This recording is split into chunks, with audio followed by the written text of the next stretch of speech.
It was the time when everything began to disintegrate, the time of decay. It was the time of nothing. They believed they could take everything we had, everything. They believed they could take you, and I guess they were sort of right. Did I love you? I was self-absorbed. But you had your beautiful smile. You felt like home. I was so peaceful with you. I was never sad. I wish we were back in the park by the lake, sitting down in the soft grass and throwing breadcrumbs to the swans that leave gold trails in the sunlit water. There's something in the air, like danger is near. Bottles breaking in the street, police radios and car alarms, then silence. Some loud pounding on the front door, bright lights shining through the windows under the door. They wanted to see if some kids they were looking for are hiding inside the house. You tell them there's no one else living here. The burly one snaps at you, "Shut up," which takes me aback. After tramping around the house, they want us to come downtown to ask us some questions. We know we're innocent, so we go. You give me the low hand, everything's gonna be all right sign. The cold is preposterous when we go outside. The sound of vandals in nearby streets makes me shiver. From an upstairs window, a girl sings songs from our childhood. We drank the last of the cognac that night. At the station house, they split us up and take us to separate rooms. I was here once a long time ago when Ellen's new car had been stolen and we came to report it. We were still art students then. She'd left her camera in the car. I'm taken into a cold, concrete room where there's a desk with a bright lamp. I'm told to wait there. The figure of a woman is behind the light. A voice tells me to be seated. "This won't take long," she says. A guard who looks maybe 17 handcuffs my ankle to the chair, which I don't understand. Who I am, what people think of me, my standing suddenly don't matter. My interrogators are brutal. First a hard young woman and then a middle-aged man. They want names. Names of our friends. They're not kidding around. I ask my interrogator where you are. She answers me with a silent stare. This can't be happening. I want to talk to a lawyer. You'll talk to a lawyer, she says. But first you need to answer a few questions. Lawyer first, I say. I know my rights. I will not be Helen. Armies will not clash to win me. There's a brushing sound outside my room, then the sound of keys. The sound of your footfalls and you're being dragged down the hall. Someone is yelling at you. The interrogator raises her eyebrows when I look at her. This means, now do you understand where he is? She says I should cooperate, that nobody can help me in here. These techniques are secret. There are other secret cells like this around the country too. When I don't tell the woman what she wants to hear, she pulls my hair back as hard as she can and tells me very quietly, "I have all the time in the world. You will eventually tell me what I want to know."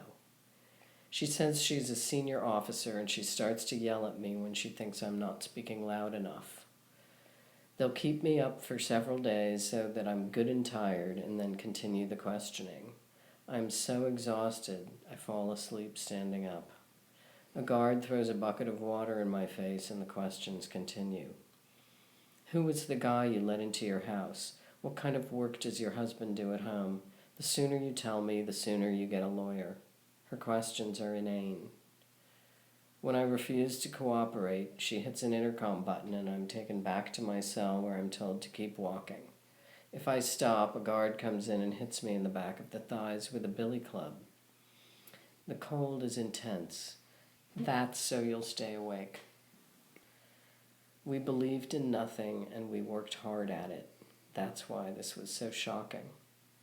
The superintendent, as he calls himself, is even more brutal. He and the senior officers switch off. He wants names of the 3 top people in the underground. I didn't even know there was an underground. I tell him I don't know what he's talking about. He slams the heel of his boot into my bare foot and grinds his foot. He screams, saying, "How does it feel to be helping the enemy? Do you fuck them too?" He gets around the back of me and kicks me to the floor. My chin hits the desk. Finally, I give them names and they let me sleep. Then they figure out that I made up the names, which makes them furious. This time, the senior officer and the superintendent are in the room together. They want to know why I deceived them. I say, because I wanted to sleep. They become even more sadistic. I'm put into a chair with restraints. They want to know where to find our friends from the cafe, for our own security. I tell them nothing. No matter how I'm hit, I will not scream. I must get that from my mother. Now I wish that I had been a terrorist. I would have at least been tortured for something I believe in. As it is, I'm tortured for my nothingness. Each night a guard gives me a secret sign that you haven't spoken either. It makes me love you in a way I never felt. It gives me strength. I say nothing. Some of the things they do to me are beyond imagination, so I can't imagine what they did to you. This kind of abuse changes your thoughts. There's nothing more senseless, more cruel than dying before we have become guilty of sins that might justify death. I began to hear less about you from the guard. Remember the glass of cognac in the autumn when you asked me if I would like a child? I eat nothing, but I keep vomiting. I tell the senior officer I think I'm pregnant. She slaps me in the face and says that won't help me. The infirmary nurse says I am pregnant. The senior officer tells me she won't be responsible if my baby doesn't live. It will be because I refuse to cooperate. Anyway, she says it would be better if another animal like me isn't brought into the world. Now she makes me stand for hours on one leg or crouch until I can't anymore. In my cell, my blanket, my clothes, and mattress are taken away from me. I faint. I'm revived with a bucket of water. I vomit. My baby will surely die.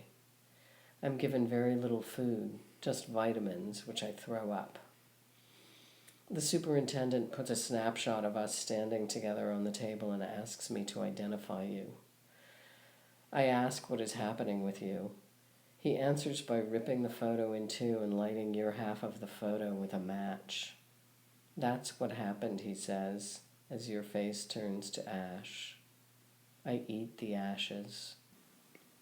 He punches me in the head for that. Through the window, I can hear the city, normal life, distant music. I have no news of the world. I don't know how long we've been in here. I still haven't seen a lawyer or been allowed a phone call. Have our friends been arrested, tortured, killed? I've given birth in the infirmary and my child is taken from me. Further punishment for my non-cooperation. I show no emotion.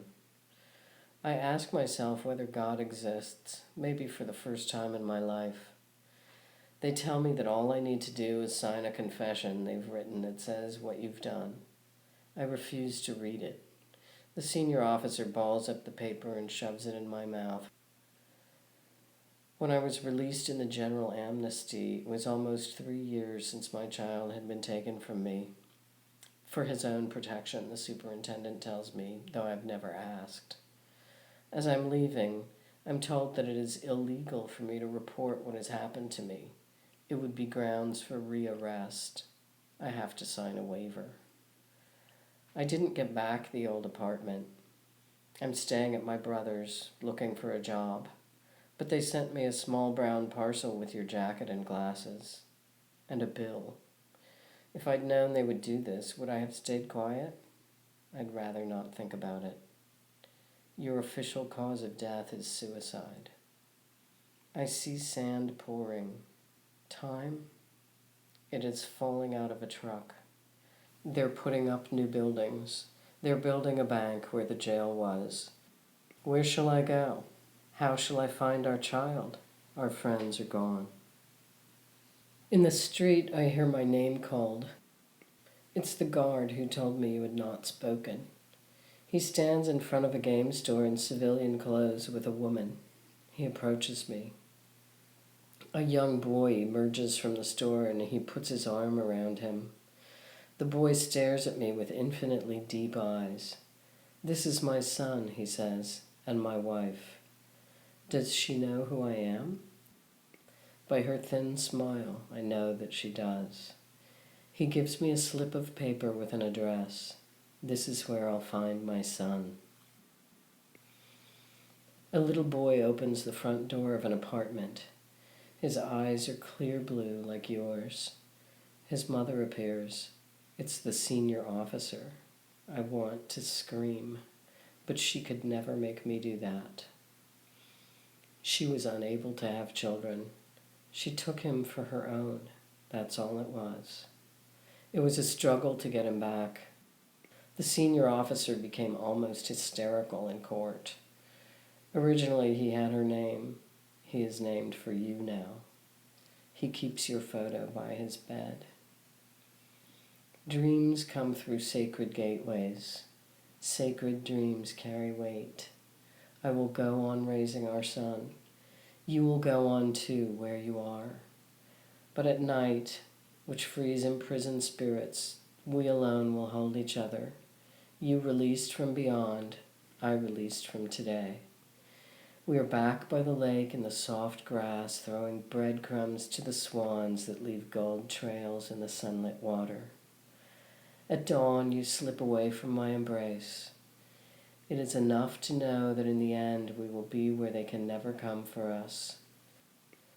But we will meet again here tomorrow night.